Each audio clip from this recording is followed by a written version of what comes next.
Saludos hermanos, feliz sábado para todos, que Dios les bendiga, un gozo y una alegría poder estar nuevamente con ustedes para compartir algo de la palabra del Señor. Para beneficio de aquellos que quizá no escucharon lo que hablamos ayer, simplemente mencionar que hablamos acerca de la personalidad de Dios y hablamos acerca del trono de Dios, ¿sí? El título de ayer era La personalidad de Dios o un Dios personal, el trono de Dios, pero ahora vamos a ver a la diestra de Dios. Y vamos a hablar acerca de Cristo sentado a la diestra de Dios. ¿Por qué es tan importante este mensaje, mis hermanos? Y lo hablábamos justamente ayer con una hermana o anteayer. Y la pregunta era, ¿qué es más importante, el tema de la deidad o el tema de la verdad presente del mensaje de los tres ángeles? Y es interesante, ¿no? Porque el mensaje de los tres ángeles dice, temed a Dios y dadle gloria. ¿A qué Dios estamos sirviendo? Y yo he recibido muchas veces el comentario, ¿no? Dejen de hablar de ese tema y pónganse a predicar el mensaje de los tres ángeles. Como si el mensaje de los tres ángeles, presentando a un Dios falso, fuera el verdadero mensaje de los tres ángeles. Una vez también un hermano me dijo, nosotros estábamos haciendo una gira misionera con un hermano y a una de las visitas, él estudiaba mucho el tema de la justificación por la fe, de John C. Waggoner y todas estas cuestiones. Entonces él me dice, hermano, ¿qué sería lo primero que hay que presentarle a alguien? ¿El tema de la deidad o la justificación por la fe? Porque él quería poner una cosa como más importante que otra. Entonces, ¿qué es la justificación por la fe? De tal manera amó Dios al mundo que dio a su Hijo unigénito. Si esas cosas no son creídas y entendidas, ¿qué justificación por la fe estaríamos predicando cuando Dios no dio todo lo que tenía? Como dice el apóstol Juan. Evidentemente el mensaje de justificación por la fe que dieron John C. Waggoner, el mensaje de los tres ángeles que da el movimiento adventista, todo ese mensaje está incompleto, está deficiente si no tiene el mensaje de la personalidad de Dios.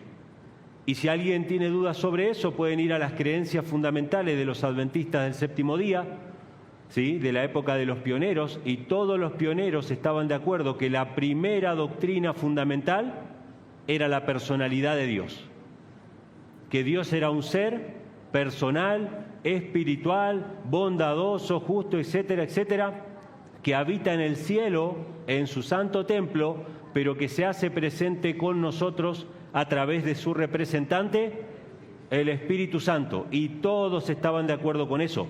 Ninguna de las verdades que vinieron posteriormente a la Iglesia Adventista hubiese venido si ellos hubiesen estado siguiendo a un Dios falso.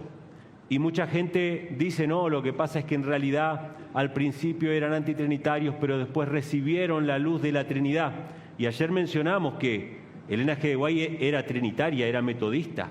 Imagínense eso, ¿no? Ella era metodista trinitaria, después se hace adventista no trinitaria y después al final de sus días recibe la revelación de que sí, Dios era una Trinidad como creía en la Iglesia metodista.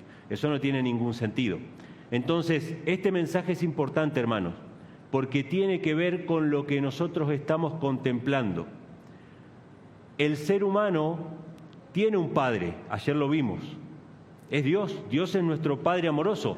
Él quiere estar con nosotros, quiere tener comunicación con nosotros. Y el ser humano tiene esa necesidad. Por defecto, por naturaleza, nacemos con la necesidad de comunicarnos con nuestro Padre. Pero buscamos nuestro propio camino para comunicarnos con nuestro Padre. ¿Y cuántos caminos hay? Hay un solo camino. Por eso es importante comprender la deidad.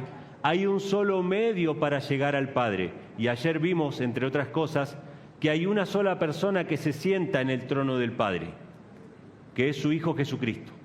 Y se sienta a la diestra del Padre para interceder por nosotros. Miren, todas las religiones tienen mediadores para llegar a Dios. Los judíos, aunque ustedes no lo crean, los judíos creen que Dios no tiene hijo. Creen que Dios es una persona, pero no tiene hijo. Sin embargo, cuando oran muchas veces en las religiones judías ortodoxas, a veces oran en el nombre de algún rabino famoso importante. Tienen los pósters de los rabinos ahí en la casa, o a veces tienen el rollo de la Torá como si fuera un amuleto. A veces lo tienen en la puerta de la casa, la mesuzá, y lo tocan, ¿no? Y lo besan como cual católico besa a una virgen antes de salir a la calle. ¿Qué hablar de la Iglesia Católica? ¿Tienen mediadores? Claro que sí, está en la mediación de todos los santos, que son miles, creo que son como 9.000 santos, más la mediación de la Virgen María. Tienen muchísimos mediadores. Y hermanos, yo les voy a hacer una pregunta. ¿Será posible que los protestantes y aún los adventistas tengan más de un mediador? Yo viví una experiencia, hermanos, de la cual hay algunos testigos por acá, donde tuvimos en una iglesia hablando y un pastor trinitario cometió un error.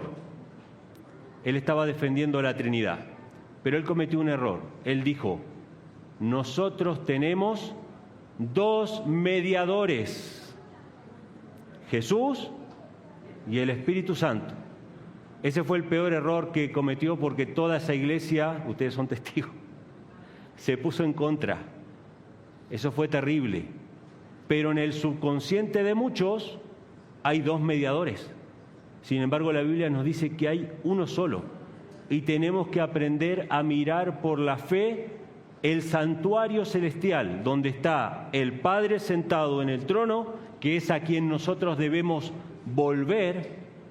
¿Sabían ustedes que Jesús, aunque es nuestro hermano mayor, lo leí hace poco en un devocional de Elena G. de White, tenemos que volver a tener a Dios como nuestro Padre y a Jesús como nuestro hermano mayor? No sé si lo leyeron alguna vez.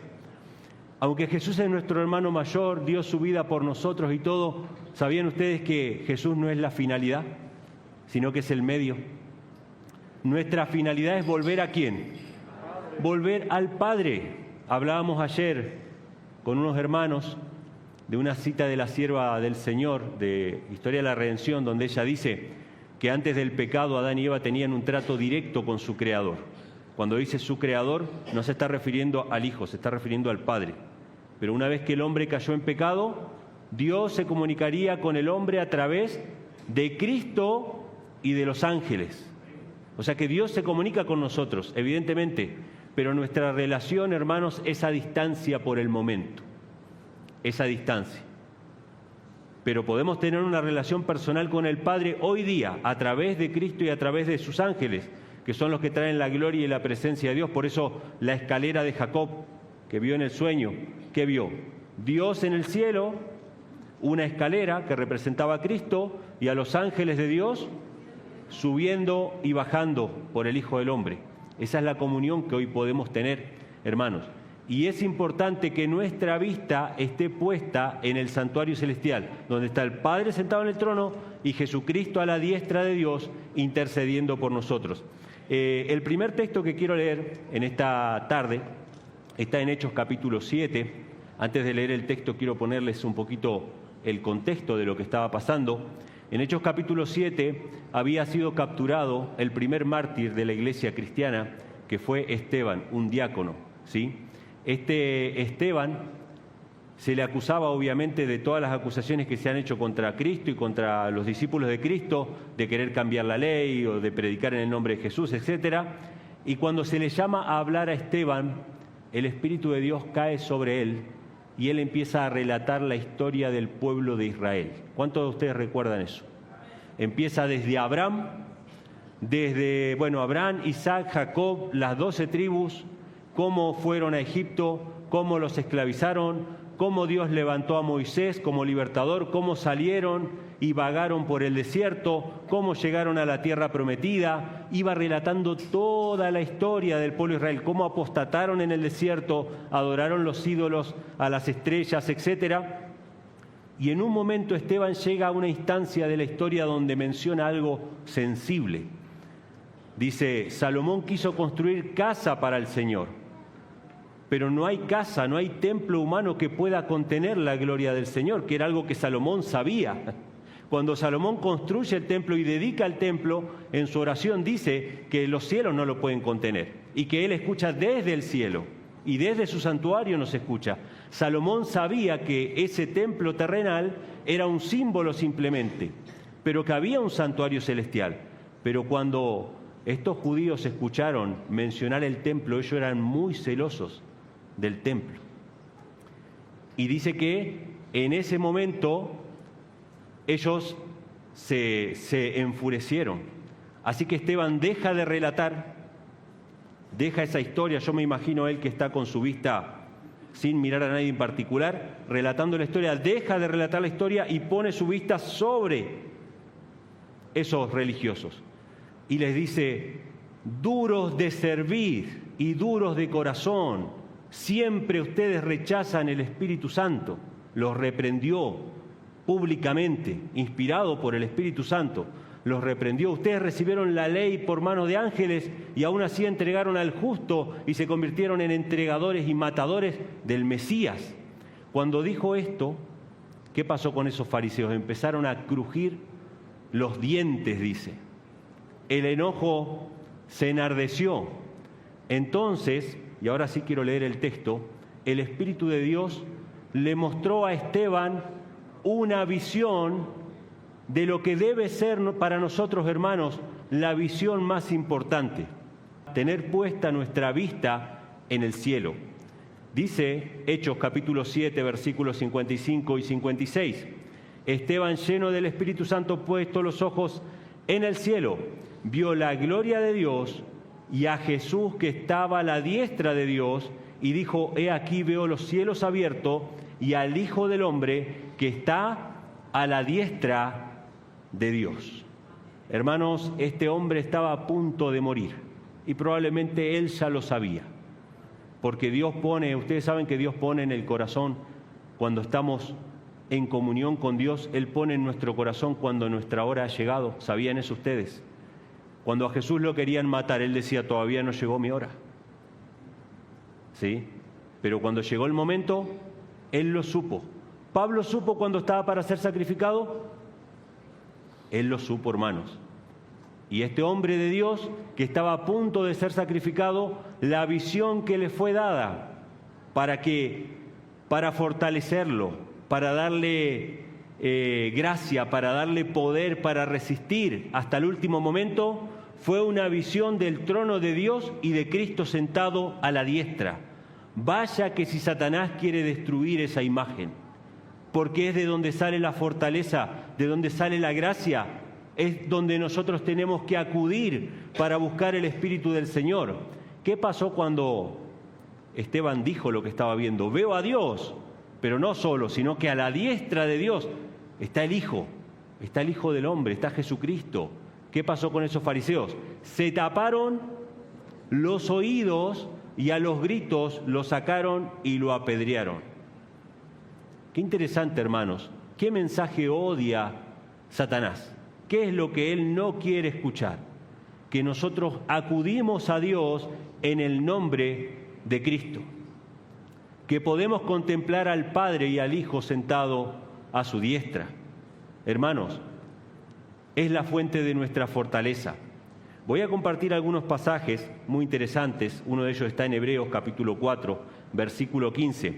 Fíjense cómo llama Dios, cómo se llama la palabra al trono donde Cristo se sienta. Dice: no tenemos un sumo sacerdote que no pueda compadecerse de nuestras flaquezas o de nuestras debilidades, sino uno que fue tentado en todo, según nuestra semejanza, pero sin pecado. Acerquémonos, pues, confiadamente al trono de la gracia para alcanzar misericordia y hallar gracia para el oportuno socorro. Mis hermanos, Satanás está destruyendo por medio de doctrinas, por medio de teología, toda la verdad que es necesaria para la salvación y para la santidad, sin la cual ninguno verá al Señor. Y entre esas cosas que Satanás está destruyendo es la humanidad de Cristo. No tenemos un sumo sacerdote que no pueda compadecerse de nuestras flaquezas. Cristo se compadece de nuestras debilidades.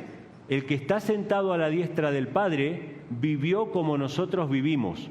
Padeció sed, hambre, sufrimiento, dolor físico de todo tipo y sobre todas las cosas, Él padeció angustia emocional. Les voy a comentar algo que dice el espíritu de profecía. ¿Por qué le decían a Jesús varón de dolores experimentado en quebranto? ¿Por los latigazos? ¿Por la cruz? ¿Por las espinas? No, porque durante toda su vida sufrió ¿qué cosa? El rechazo de los pecadores. Porque Él durante toda su vida vivió para hacer bienes. Y sin embargo, Él quería reconciliar al Padre con la humanidad. Y sin embargo, la humanidad, en la gran mayoría de los casos, lo rechazó. Esa fue la angustia más grande que tenía Cristo. Por eso fue varón de dolores, porque sufrió el rechazo constante de toda la humanidad. Entonces no tenemos un sumo sacerdote que no comprenda las luchas que tenemos.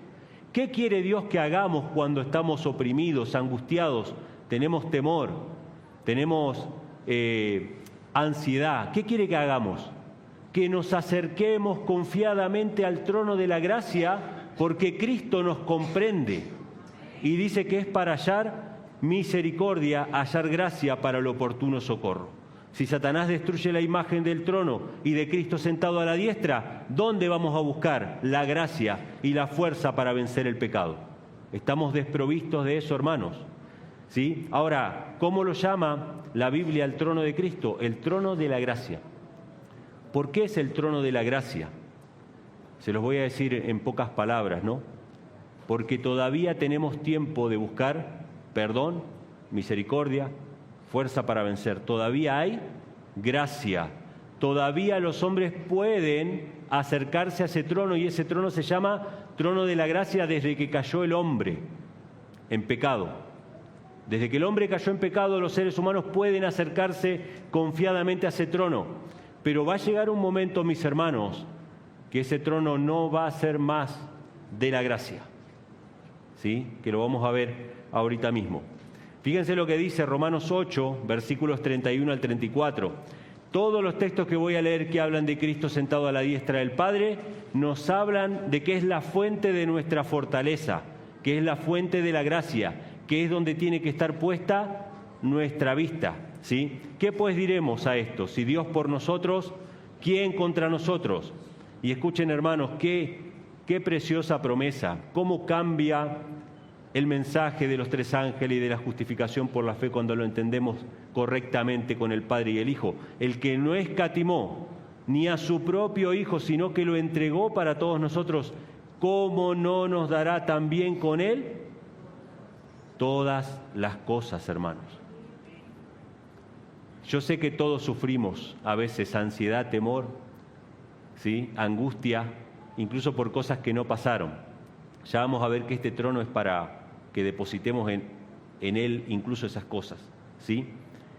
Pero cuando pensamos que Dios dio todo por nosotros, el que no escatimó a su propio Hijo, no solamente que nos da la certeza de que nos va a dar lo que necesitemos, no lo que queremos, sino lo que necesitemos, porque a veces pedimos cosas que no necesitamos, que no son buenas para nosotros, pero Él nos garantiza darnos lo que necesitemos, y no solamente que contemplar esto nos consuela, sino que también nos impulsa a dar cuánto por el Señor.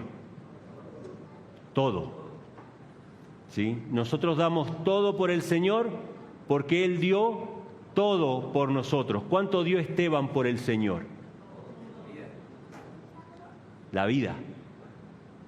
Muchos han dado su vida, no solamente porque han sido martirizados, sino porque se gastaron toda su vida para el Señor. Se entregaron físicamente para el Señor, para servirle durante toda su vida, aunque no hayan sido mártires. Y otros han entregado su vida literalmente en el martirio por el Señor. ¿Por qué? Porque comprendieron que Dios no escatimó a su propio Hijo. Dice, ¿quién acusará a los escogidos de Dios? Dios es el que justifica. ¿Quién es el que condenará? Cristo es el que murió, más aún el que también resucitó y el que además está a la diestra de Dios, el que también intercede por nosotros. Todos estos mensajes, hermanos, que estamos viendo que son de fortaleza, de confianza, de buscar al Señor, nos ponen la imagen que vio Esteban. Cristo sentado a la diestra de Dios intercediendo por nosotros. Hay un himno muy bonito, que es el himno número 2. No me acuerdo ahora el título, pero una de sus estrofas dice, cuando a tus atrios Dios te convida, te invita al trono, a su presencia, aunque eres pobre no temas entrar, dice, ¿no? Acerquémonos confiadamente a Dios. Dios es santo, moriríamos si estuviéramos en su presencia, pero hay un medio, hay un puente, que es Cristo Jesús. Él nos permite acercarnos al Padre Celestial. Y hermanos, no hay otro medio, no hay otra forma de acercarnos a Dios, ¿sí? Fíjense lo que dice Colosenses 3, versículos 1 y 2. Si pues habéis resucitado con Cristo, buscad las cosas de arriba, donde está Cristo sentado a la diestra de Dios. Poned vuestra mira en las cosas de arriba y no en las de la tierra. ¿El trono de la gracia es para encontrar perdón? Sí. Usted puede ir allá como está, aunque es pobre, aunque es indigno, puede ir a Dios por medio de Cristo y Dios le recibe. El que a mí viene, yo no le echo fuera. Y una vez que usted llega a la presencia de Dios, si es perdonado, si habéis resucitado con Cristo, si ahora sos una nueva criatura, la única manera de mantenerte firme es teniendo tu vista en las cosas de arriba, en las cosas celestiales, donde está Cristo sentado a la diestra. Yo siempre menciono que si se tuviera que resumir el Evangelio en dos sencillas palabras serían, ¿no? Venid a mí, los que estáis trabajados y cargados, yo les daré descanso, y después permaneced en mí. El trono de la gracia es exactamente lo mismo. Vayan confiadamente a depositar sus pecados, sus ansiedades, sus angustias, y después permanezcan en esa presencia de Dios, ¿sí? Fíjense lo que dice Hebreos 12, versículos del 1 al 3. Por tanto, nosotros también, teniendo en derredor nuestro tan grande nube de testigos, escuchen esto, hermanos, yo lo marqué porque es importante.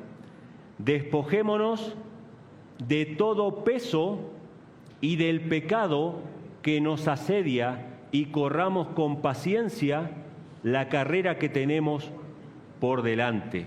Ahora vamos a seguir con el texto, pero quiero que presten atención a lo que dice ahí. Despojémonos de todo peso y del pecado que nos asedia. Menciona dos cosas ahí. Lo que más causa angustia y tristeza en nuestro corazón es el pecado, sin duda. Nosotros pecamos, sentimos culpa, sentimos rencor, remordimiento, ansiedad, miedo, una serie de cosas. El pecado tenemos que depositarlo, tenemos que despojarnos y depositarlo a los pies de Cristo. Pero ahí menciona todo peso. O sea que hay otros pesos que no son necesariamente pecados, pero que nosotros nos lo cargamos a nosotros mismos. Y yo siempre trato de ser claro con esto, mis hermanos. Cada ser humano va a decidir por sí mismo la salvación. A veces nosotros nos angustiamos porque otras personas no han aceptado el mensaje, o familiares, o amigos. No solamente que Dios tiene su tiempo y esas personas tendrán su tiempo para ver la verdad y todas esas cosas que ya sabemos, sino que al fin y al cabo, por más que usted haga lo que haga, aunque nuestra parte es orar por esas personas, al fin y al cabo la decisión de quién va a ser. De la persona. Es una decisión personal. No todas las personas en el mundo quieren ser felices. No todas las personas quieren dejar de pecar. No todas las personas. Hay personas que sí, hay personas que no. ¿Cuántos enfermos había en el estanque de Betesda? Muchos. ¿Cuántos leprosos había en Israel? ¿Cuántas viudas había en Israel? ¿Sí? Entonces, hermanos, no carguemos nuestro corazón con peso que no podemos llevar. ¿Sí? Pongamos todo peso delante de Él. Para eso está Él. ¿Sí? La sociedad moderna ha cambiado la oración por la terapia, ¿no? Entonces la gente va a descargar en la terapia. No estoy criticando la terapia y sé que hay gente que lo necesita, bueno, está bien que lo haga, porque hay problemas mentales graves o lo que fuera. Pero Dios quería eso para nosotros, que depositemos en Él todas nuestras cargas, y Él no se cansa de escucharnos. El camino a Cristo tiene una frase por ahí que dice que no hay una cosa, por pequeña que sea, que nos cause inquietud a nuestro corazón, que a Dios no le importe. El que mantiene las estrellas, el que mantiene el planeta, el que está guerreando contra los reyes de la tierra, inclusive reteniendo los vientos de guerra, se preocupa por las pequeñeces que a nosotros nos quitan el sueño, y nosotros no se las depositamos a Él. Él quiere que vayamos al trono, que nos acerquemos confiadamente. Dice, que corramos con paciencia la carrera que tenemos por delante, puestos los ojos ¿en quién? En Jesús, el autor y consumador de la fe, el cual por el gozo puesto delante de él sufrió la cruz, menospreciando la vergüenza, y se sentó a la diestra de Dios. Toda la Biblia nos dice que Cristo se sienta a la diestra de Dios. Por lo tanto, la Biblia es clara al decir que hay un Dios y un Salvador, un Dios y un Señor, un Padre y un Hijo, un trono donde se sienta Dios y a su diestra Cristo Jesús. Considerad pues, consideren, mírenlo, estudien la vida de Cristo, miren lo que vivió Cristo, analicen a ese varón de dolores experimentado en quebranto, pues aquel que sufrió tal contradicción de pecadores contra sí mismo, ¿para qué? Para que no os fatiguéis ni desmayéis vuestras almas. ¿Cómo vamos a encontrar descanso, hermano? Contemplando a Cristo, el que está sentado a la diestra de Dios, teniendo nuestra vista puesta en las cosas celestiales, en el santuario celestial, donde Cristo está sentado a la diestra del Padre. Fíjense, hermanos, lo que dice Efesios, capítulo 1, versículos 16 al 23.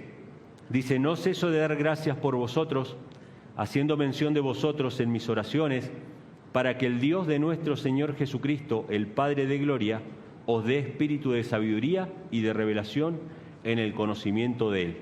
Fíjense qué interesante, hermanos, este texto, ¿no? Aquí aparece el Padre, el Hijo y el Espíritu Santo, no sé si se dieron cuenta. Están los tres ahí. Cualquier trinitario podría decir, ahí está la evidencia de que Dios es una Trinidad. Pero fíjense que Dios aparece como el Dios de nuestro Señor Jesucristo, ¿sí? Y dice que nos va a dar el espíritu de sabiduría y de revelación.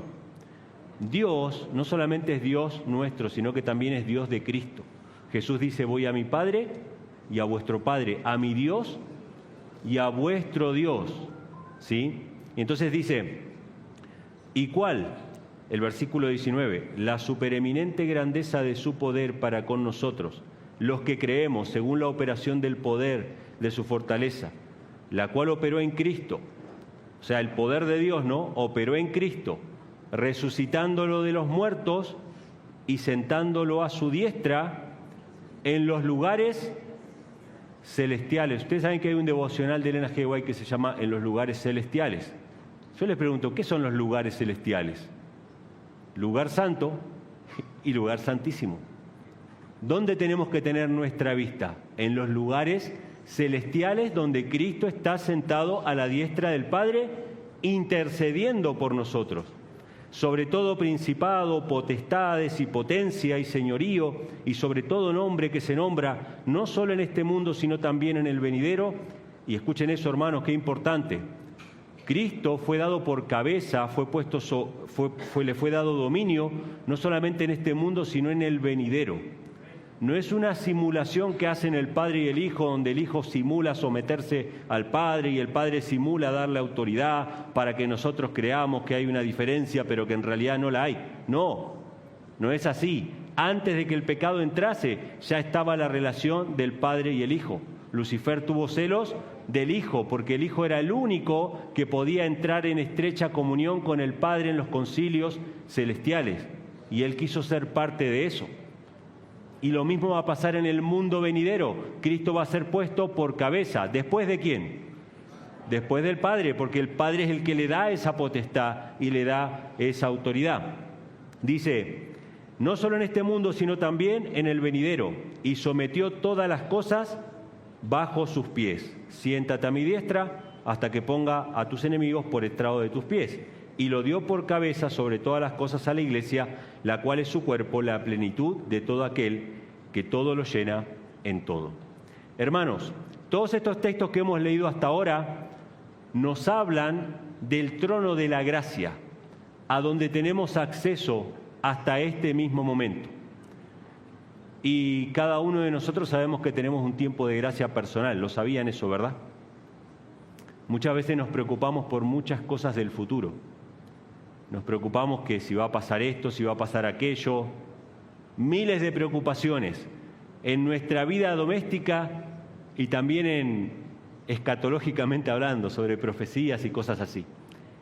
¿Cuánto tiempo faltará para la ley dominical? ¿Será que este será el último papa?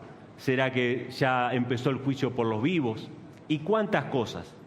Y hermanos, yo he visto bajar al sepulcro a muchos hermanos que estaban planificando cómo iban a atravesar las plagas, dónde iban a vivir en el campo durante la persecución, si los iban a encontrar o no los iban a encontrar, y ahora están descansando en Cristo. Entonces a veces nosotros nos perdemos el presente por el futuro o por el pasado. Tenemos que glorificar a Dios con nuestra vida en este presente, mis hermanos. Tenemos acceso al trono de la gracia, y el trono de la gracia no es solamente para perdón de los pecados, aunque es lo primero. Si usted está en pecado ahora, tiene acceso al trono de la gracia para depositar esos pecados. Pero si no, también tiene que depositar sus angustias, sus ansiedades, sus preocupaciones. Por ahora está abierta esa puerta de la gracia, pero ese trono se va a convertir, según la palabra de Dios, en el trono de gloria.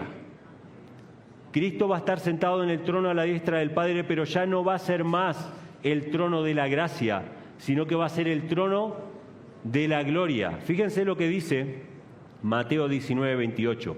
Jesús le dijo: de cierto os digo, en la regeneración, o sea, en la restauración, cuando el Hijo del Hombre se siente en el trono de su gloria, vosotros que me habéis seguido os sentaréis sobre 12 tronos para juzgar a las 12 tribus de Israel.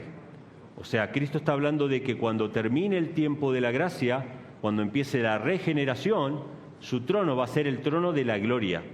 Dice Mateo 25, 31, 33, cuando el Hijo del Hombre venga en su gloria y todos los santos ángeles con él, entonces se sentará sobre el trono de su gloria y serán reunidas delante de él todas las naciones y apartará los unos de los otros como aparta el pastor las ovejas de los cabritos, y pondrá las ovejas a su derecha y los cabritos a la izquierda.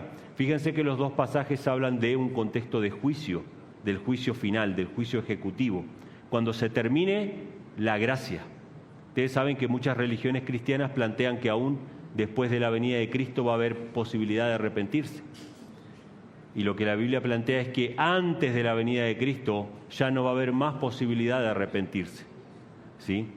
Hay una visión, hermanos, que la mencioné ayer, la del fin de las 2300 tardes y mañanas. Esa visión, aparte de presentar un trono y en él sentados el Padre y el Hijo, presenta un pueblo que está contemplando ese santuario. Y la mensajera del Señor dice que en un momento Cristo, primero, fíjense cómo es la visión. Cristo está sentado a la diestra del Padre en el lugar santo, pero en un momento el Padre pasa del lugar santo al Santísimo. Entonces Cristo va a interceder del lugar santo al lugar santísimo. Pero el pueblo de Dios, algunos estaban siguiendo a Cristo en su camino del santuario, pero otros no estaban siguiendo a Cristo. Y es muy interesante esa visión, porque los que seguían a Cristo le oraban a Dios y decía: Padre, danos tu espíritu. Les hago una pregunta, hermanos. Los que recuerdan esa visión, cuando ellos oraban a Dios diciendo Padre, ¿a quién miraban?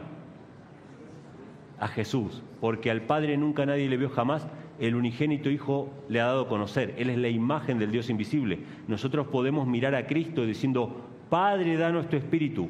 Dice que esa gloria iba del Padre al Hijo y del Hijo al pueblo. Cristo soplaba sobre ellos su influencia, su poder. Ahí había amor, gozo, paz, ¿sí? Luz y poder. Amor, gozo, paz, luz y poder. 5 cosas. Pero la otra compañía que no estaba siguiendo a Cristo en el santuario, que no tenía su vista puesta en Jesús, sentado a la diestra del Padre, no se dio cuenta que Cristo había pasado del lugar santo al lugar santísimo y dijeron, Padre, danos tu espíritu. ¿Quién estaba ahí parado al lado? Satanás. Él sopló también su espíritu, pero en ese espíritu, hermanos, no habían 5 cosas. Habían 2 cosas: luz y poder. ¿Pero qué no había? Amor, gozo y paz. Cuidado, mis hermanos adventistas de ministerios independientes, que a veces son seducidos por grupos donde hay mucha luz y mucho poder, ¡wow! ¡Cuánta luz, cuánto conocimiento! Pero el carácter no es el carácter de Cristo. No hay amor, no hay gozo y no hay paz. Satanás puede imitar la luz y el poder, pero no puede imitar el amor, el gozo y la paz que da el verdadero Espíritu de Cristo. Cuidado, mis hermanos de ministerios independientes, porque todo viento de doctrina está soplando. Incluso puede haber hasta doctrina verdadera, luz y poder. Pero si ustedes ven que en esos ministros no hay amor, gozo y paz, ese ministro no habla de parte del Señor. En esos grupos no está el Espíritu del Señor si lo único que hacen es discutir y pelear y acusarse continuamente. Entonces, hermanos, tenemos que seguir a Cristo en el santuario. Tenemos que poner nuestra vista en Cristo. Este trono de gloria, hermanos, y esto es importante, tiene que ver con la segunda venida de Cristo. Hubo un episodio donde Cristo fue confrontado, Mateo capítulo 26, versículos 62 al 64, por el sumo sacerdote. Ustedes saben que cuando Cristo fue arrestado, fue llevado de Pilato a Herodes, de Herodes a Pilato, bueno, toda una travesía. ¿Qué hizo Cristo en la mayor parte del tiempo? Callado, silencio absoluto. Tenemos que aprender eso, hermanos. Jesús nos dice, aprended de mí que soy manso y humilde de corazón. Lo digo yo en primera persona. Tenemos que aprender eso, a no responder provocaciones, a no responder preguntas capciosas, a no entrar en debates innecesarios, ¿sí? Jesús no compartió nada porque no había ni un corazón ahí que quisiera recibir la verdad. Sin embargo, llegó un momento en que Jesús respondió, en que Jesús no se pudo callar. No es porque le saltó la cólera ni nada, sino porque no podía negar quién era Él. Y esto fue en ese juicio ante Caifás. Dice, levantándose el sumo sacerdote le dijo, no respondes nada, ¿qué testifican estos contra ti? Mas Jesús callaba y el sumo sacerdote respondiendo le dijo, te conjuro por el Dios viviente, que nos digas si eres tú el Cristo, el Hijo de Dios. Fíjense, hermanos, ¿sabían los judíos que el Mesías no era simplemente un hombre de la tribu de David? ¿Sabían o no sabían? Claro que sabían. Habían elegido no creer eso. Habían elegido a un líder político militar que los libere de los romanos, pero ellos sabían que el Cristo era el Hijo de Dios. Y acá se lo pregunta directamente, y Jesús no puede no responder a esta conjura, a esta declaración legal frente a testigos. No se puede, no podemos no testificar cuando se nos pide abiertamente como a Lutero que testifique qué es lo que cree. Tenemos que seguir nuestra conciencia. Y Jesús respondió y dijo, tú lo has dicho, además os digo, y acá viene lo interesante, desde ahora veréis al Hijo del Hombre sentado a la diestra del poder y viniendo en las nubes del cielo. ¿Vieron alguna vez ustedes una imagen de la venida de Jesús con el trono de Dios y el Hijo sentado a la diestra de Dios viniendo en las nubes del cielo? Jamás, porque la Trinidad ha destruido la imagen del trono de Dios. Ha cambiado los roles entre el Padre y el Hijo. Eso no existe. ¿Pero de qué está hablando Jesús acá? De su segunda venida. ¿Y cómo va a venir Cristo? Sentado a la diestra del poder de Dios. A este pasaje no lo dice así, pero el Evangelio de Lucas sí lo dice. Es el mismo evento. Lucas capítulo 22, versículo 66. Desde ahora veréis al Hijo del Hombre, se sentará a la diestra del poder de Dios. ¿Sí? Entonces, hermanos, fíjense qué interesante. Cristo estaba a la diestra del Padre cuando iba a crear los cielos y la tierra. Cristo estaba a la diestra del Padre cuando era visto por los profetas. Cristo subió, bajó a la tierra, subió al cielo y se sentó a la diestra del Padre. Ahora intercede en el lugar santísimo. Cuando estaba en el lugar santo también estaba a la diestra del Padre. Y cuando vuelva con poder y gloria, ¿cómo va a volver? Sentado a la diestra del Padre. ¿Sí? Tenemos que tener nuestra vista puesta en el trono de Dios. Dice Apocalipsis capítulo 1, versículos 4 al 6. Dice, Juan a las 7 iglesias que están en Asia, gracia sea a vosotros y paz del que es, del que era y del que ha de venir. Fíjense qué interesante, hermanos. Siempre hemos asociado este pasaje a Cristo, a la persona de Cristo, y está bien, o sea, no hay ningún problema con eso. Pero en realidad se está refiriendo al Padre. Dice, de los 7 espíritus que están delante de su trono, y de Jesucristo el testigo fiel, el primogénito de los muertos y príncipe de los reyes de la tierra, al que nos amó y nos lavó de nuestros pecados con su propia sangre, y nos hizo reyes y sacerdotes para Dios su Padre, para Dios y su Padre, a Él sea gloria y el poder para siempre, jamás. Amén. Fíjense este pasaje, hermanos. ¿Qué nos dice acerca de la venida de Cristo? ¿Cristo va a venir solo? No, va a venir con el Padre, porque el que era, el que es y el que ha de venir es el Padre, y después se menciona a Jesucristo. Y hay una escena en el libro de Apocalipsis que confirma esto, y este es el trono de la gloria de Cristo, que está en Apocalipsis capítulo 6, versículos 15 al 17, y menciona a los impíos, que cuando Cristo esté por venir, dice que le van a pedir a las rocas que caigan sobre ellos y que los cubran. Qué interesante eso, hermanos.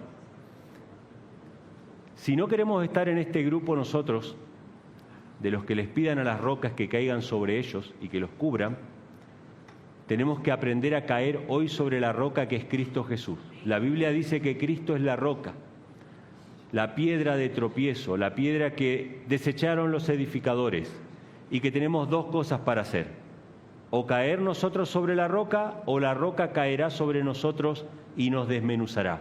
¿Qué significa caer sobre la roca? Entregarnos a Él, entregar nuestro corazón, poner nuestros pecados delante de Él, aceptarlo como Salvador personal, caer de rodillas y decir: Padre, yo no puedo, toma mi voluntad, te entrego mi voluntad para que hagas de mi vida lo que tú quieras. Eso es caer sobre la roca.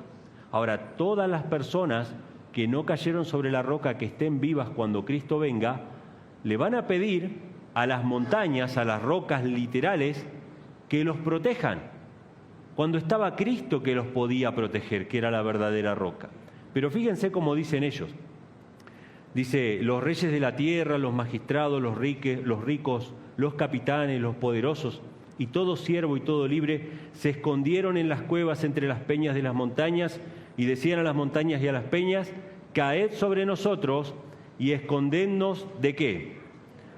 Del rostro de aquel que está sentado sobre el trono y de la ira del Cordero, porque el gran día de su ira ha llegado, y ¿quién podrá sostenerse en pie? Hermanos, ¿quién es el que está sentado en el trono? El Padre. ¿Quién es el Cordero? El Hijo, hermanos. Jehová sale de su lugar para juzgar a las naciones. Es Dios quien va a bajar juntamente con su Hijo. Hermanos, cada uno de estos versículos, de estos pasajes, nos muestran que tenemos un Dios personal, que es el Padre, que nos ama, que nos amó tanto que no dio una parte, no dio ángeles, no dio cosas materiales, dio todo, dio a su único Hijo. No escatimó ni a su propio Hijo. Su Hijo Jesús vivió como ser humano, como cada uno de nosotros. Lleva hasta el día de hoy las marcas en sus manos y en sus pies y en su costado como recordatorio de ese paso por la humanidad. Por toda la eternidad va a llevar esas marcas en sus manos. Él nos comprende profundamente, sabe cómo sufrimos, sabe lo que nos angustia, lo que nos perturba. No debería darnos vergüenza ir delante de Él, depositar todo delante de Él. Él es el camino al Padre, Él es el único que nos puede reconciliar con Dios. Y una vez que hayamos ido a Él, mantengamos nuestra vista fija en ese trono de la gracia para hallar oportuno socorro, para resistir el pecado, resistir las tentaciones, y si en algún momento tenemos que entregar nuestra vida, permanecer de pie como Esteban estuvo sosteniendo la verdad, contemplando ese trono y anhelando estar en la presencia del Padre y el Hijo en el reino celestial. Mis hermanos, eso es lo que tenemos que contemplar. Ese es nuestro Dios y ese es nuestro mediador. No permitamos que ninguna teoría, teología, doctrina nos aleje de la verdadera imagen de Dios, que es Cristo Jesús, y del verdadero Dios, que es el Padre eterno. Que Dios les bendiga, hermanos.